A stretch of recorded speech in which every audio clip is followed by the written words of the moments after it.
প্রতিনিয়ত যেমন কাজ আর তার সঙ্গে ধুলোবালির সঙ্গে যুদ্ধ করেই চলতে হচ্ছে। হ্যালো ভিউয়ার্স, আসসালামু আলাইকুম। কেমন আছেন আপনারা সবাই? তো 2 দিনের ব্লগ ভিডিও নিয়ে আপনাদের সামনে হাজির হলাম।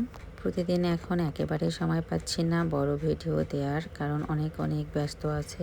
আর দিন শেষে এত বেশি ক্লান্ত থাকি যে ভয়েস দিয়ে বড় একটা ভিডিও এডিটিং করে যে আপনাদের সামনে দেব, এতটুকু পর্যন্ত এনার্জি আমার আর থাকে না। তো এই ভিডিওগুলো ছিল আমার গত পরশুর। আমি চা আর পাউরুটি খেয়ে নিলাম। এরপরে তো আমার রান্না বান্না শুরু হয়ে গেল।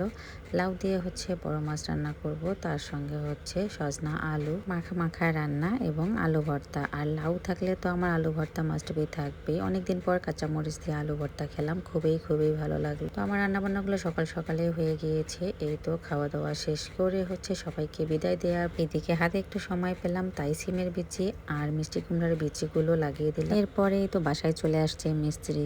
তো মিস্ত্রিরা আসার পরে যেই সিংটা আনা হয়েছে সেই সিংটা নাকি অনেক বড় হচ্ছিল, একটা ছোট সিং লাগবে। আর তার সঙ্গে রান্নাঘরের জন্য কিছু টুকিটাকি সরঞ্জামও নেব, যেহেতু এগুলো ফিটিংস করে নেব খুব শীঘ্রই। তাই এগুলো কিন্তু আমি খুঁজে এই তো মনের মতো করে সবকিছু নিয়ে আসলাম। তো মাশাআল্লাহ, তো যাওয়ার পরে আগে প্রথমে টাইলসের দোকানে গেলাম। ওখানে যেহেতু আগের সিংটা নিয়েছি তাই সিংটা চেঞ্জ করে নিলাম, ছোট্ট একটা ট্রে ছাড়াই সিং নিয়ে নিলাম।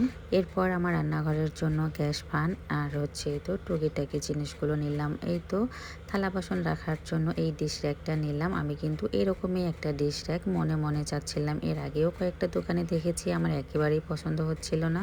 তো এসকেবি এর এই ডিশ র্যাকটা কিছুক্ষণ আগেই কিন্তু ওনাদেরকে আর কি দিয়ে গেছে।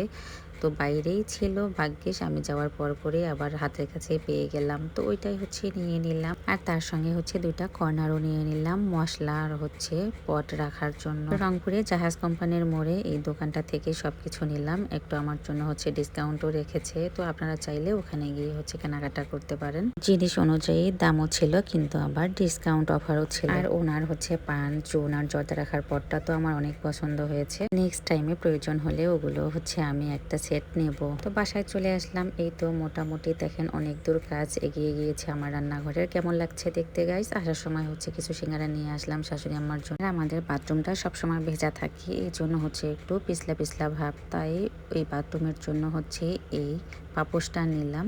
তো এতটুকু পাপোশের যা দাম কি আর বলবো। তো যাই হোক, যেটা প্রয়োজন হবে আমার, আর যত দামেই হোক না কেন সেটা তো নিতেই হবে।